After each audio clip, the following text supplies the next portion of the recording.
بسم الله الرحمن الرحیم۔ حضرت ابو بکر رضی اللہ عنہ کا ایک بڑھیا کی چھپ کر خدمت کرنے کا بے مثال قصہ۔ صدیق اکبر رضی اللہ عنہ نے اپنے دور خلافت میں غریبوں، ناداروں اور بیواؤں کی خدمت کرنے کے لیے آدمیوں کو مقرر کیا ہوا تھا۔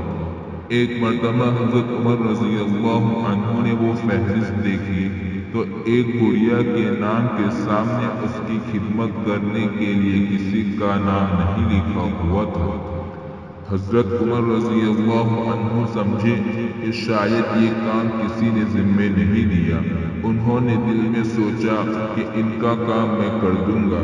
چنانچہ اگلے دن فجر کی نماز پڑھ کر اس عورت کے گھر گئے تو دیکھا کہ جھاڑو بھی دیا ہوا ہے اور پانی بھی بھرا ہوا ہے۔ پوچھا، اماں یہ خدمت کون کر گیا ہے؟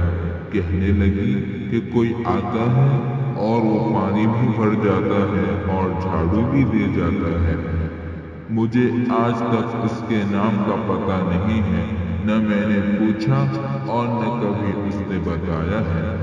انہوں نے سوچا کہ اچھا میں اگلی مرتبہ فجر سے پہلے آ جاؤں گا۔ جب فجر سے پہلے گئے تو دیکھا کہ سب کام ہوا پڑا ہے۔ پھر انہوں نے سوچا کہ میں اب تہجد پڑھتے ہی آ جاؤں گا۔ چنانچہ تہجد کے وقت آئے تو دیکھا کہ جھاڑو بھی دیا ہوا ہے اور پانی بھی بھرا ہوا ہے۔ وہ بھی آخر عمر بن خطاب رضی اللہ عنہ تھے۔ کہنے لگے کہ اچھا میں کل دیکھوں گا۔ چنانچہ انہوں نے اگلے دن عشاء کی نماز پڑھی اور راستے میں ایک جگہ چھپ کر بیٹھ گئے تاکہ دیکھ سکوں کہ بڑھیا کے گھر میں کون جاتا ہے۔ جب آدھی رات کا وقت ہوا اور اندھیرا گہرا ہو گیا تو دیکھا کہ ایک آدمی جس کے پاؤں میں جوتے نہیں تھے، ننگے پاؤں آہستہ آہستہ چلتا ہوا اس بڑھیا کے گھر جا رہا ہے۔ حضرت عمر رضی اللہ عنہ اس کو دیکھ کر کھڑے ہو گئے اور پوچھنے لگے، من انت؟ تو کون ہے؟ جواب ملا، میں ابو بکر ہوں۔ حضرت عمر رضی اللہ عنہ حیران ہو کر پوچھنے لگے، اے امیر المؤمنین، رات کی تاریکی اور تنہائی میں کیا آپ اس بڑھیا کی خدمت کرنے جا رہے ہیں؟ اور پھر پوچھا کہ آپ کے پاؤں میں تو جوتے بھی نہیں، اس طرح ننگے پاؤں کیوں چل رہے ہیں؟